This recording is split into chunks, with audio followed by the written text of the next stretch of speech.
윤석열 전 대통령의 내란 우두머리 1심 선고를 내릴 지규현 부장판사가 법관 정기 인사 대상에 포함됐습니다. 서울 북부지법으로 자리를 옮기는데요.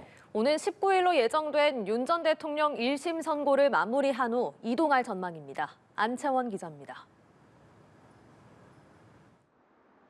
대법원이 지방법원 부장판사 이하 법관 인사 명단을 발표했습니다.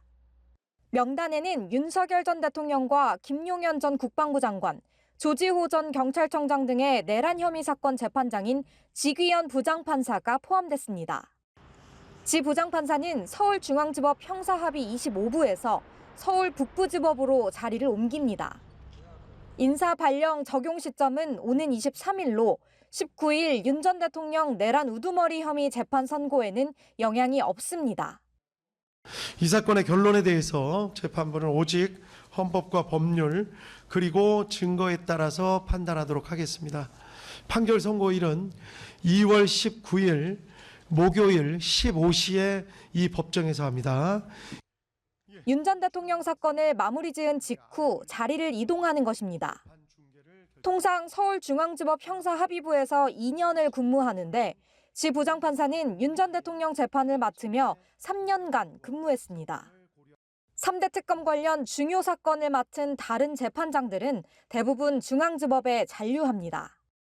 김건희 씨에게 징역 1년 8개월을 선고한 우인성 부장판사는 중앙지법에 남는데 우 부장판사는 윤 전 대통령의 수사 외압 의혹 사건과 김 씨의 통일교 국민의힘 집단 입당 의혹 사건도 담당하고 있습니다.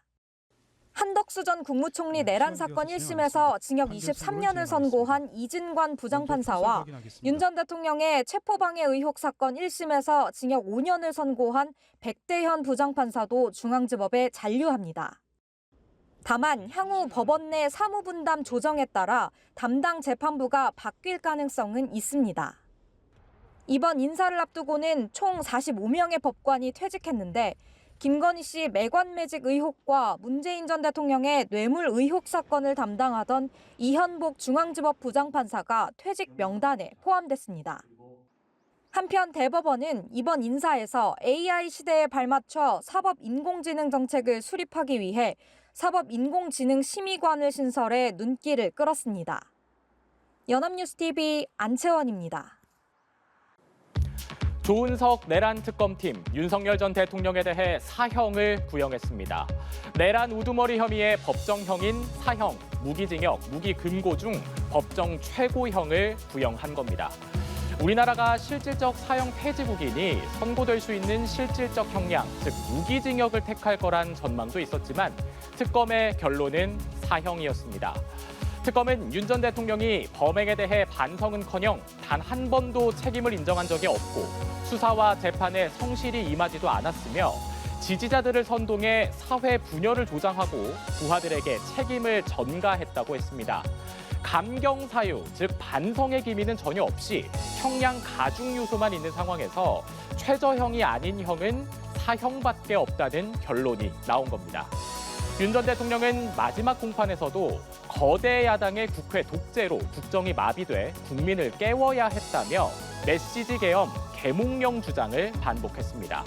내란 수사와 특검팀의 공소장을 두고는 광란의 칼춤, 망상과 소설이라고 했는데요. 사형 구형 순간에도 웃음을 지은 윤 전 대통령, 이제 공은 법원으로 넘어갔습니다. 다음 달 19일 1심 선고가 내려지게 됩니다. 지규현 재판장, 헌법과 법률, 증거에 따라 판단하겠다고 했습니다. 12.3 비상계엄을 국헌문란 목적의 폭동, 즉 내란이라고 판단할 수 있을지, 그래서 법정 최고형의 결론을 내릴지 재판부는 고심에 들어갔습니다. 네, 이제 세간의 관심은 윤석열 전 대통령이 실제 선고받을 형량으로 쏠립니다. 재판부가 혐의를 인정한다면 내란죄 특성상 중형이 불가피할 거란 전망인데요. 실제로 사형을 선고할 것인지를 두고는 의견이 엇갈립니다. 보도에 임광빈 기자입니다. 지규현 재판부는 윤석열 전 대통령의 결심 공판을 마무리하면서 다음 달 19일 오후 3시를 선고기일로 지정했습니다. 다음 달 23일로 예정된 정기 법관 인사 나흘 전입니다. 이 사건의 결론에 대해서 재판부는 오직 헌법과 법률 그리고 증거에 따라서 판단하도록 하겠습니다. 내란 특검은 반성 없이 줄곧 불법 비상계엄을 정당화한 윤 전 대통령에겐 감경 사유가 전혀 없다며 법정 최고형인 사형을 선고해달라고 요청했지만 실제 선고로 이어질지는 알 수 없습니다. 법조계에서는 여러 견해가 나옵니다. 같은 혐의로 기소됐던 전두환 전 대통령에게 1심에서 실제 사형이 선고됐던 만큼 사형이 선고될 가능성도 있다고 보고 있습니다. 피고인은 반성하지 않습니다. 양형에 참작할 사유가 없고 오히려 중한형을 정해야 합니다. 따라서 법정형 중 최저형으로 형을 정함은 마땅하지 않습니다. 법정형 중 최저형이 아닌 형은 사형밖에 없습니다. 그러나 특검도 구형 때 언급한 대로 사실상 우리나라가 사형 폐지국인 만큼 사형이 아닌 다른 형이 선고될 것이란 전망도 있습니다. 다만 내란 범죄의 중대성과 윤 전 대통령의 반성 없는 태도 등을 고려하면 혐의가 유죄로 인정될 경우 중형을 피할 순 없을 것이라는 게 중론입니다. 자수, 미수, 심신미약 등 법률상 감경 사유가 있을 때 사형은 20년 이상 50년 이하의 유기형으로, 무기형은 10년 이상 50년 이하의 유기형까지로 각각 감형할 수 있지만 윤 전 대통령에게 적용할 만한 감경 사유는 없다는 분석입니다. 오히려 수사에 비협조적이었고 재판에서도 반성하는 모습을 보이지 않은 점이 불리한 양형 요인이 될 수 있다는 관측이 많습니다. 연합뉴스TV 임광빈입니다. 12.3 비상계엄을 국헌문란 목적의 폭동, 즉 내란이라고 판단할 수 있을지, 그래서 법정 최고형의 결론을 내릴지 재판부는 고심에 들어갔습니다. 방준혁 기자가 보도합니다. 윤석열 전 대통령 등 내란 혐의 피고인 8명에 대한 1심 선고일이 다음 달 19일로 확정됐습니다. 지난해 1월 윤 전 대통령이 구속 기소된 뒤 무려 160차례의 치열한 법정 공방 끝에 나오는 첫 사법적 결론입니다. 이 사건의 결론에 대해서 재판부는 오직 헌법과 법률 그리고 증거에 따라서 판단하도록 하겠습니다.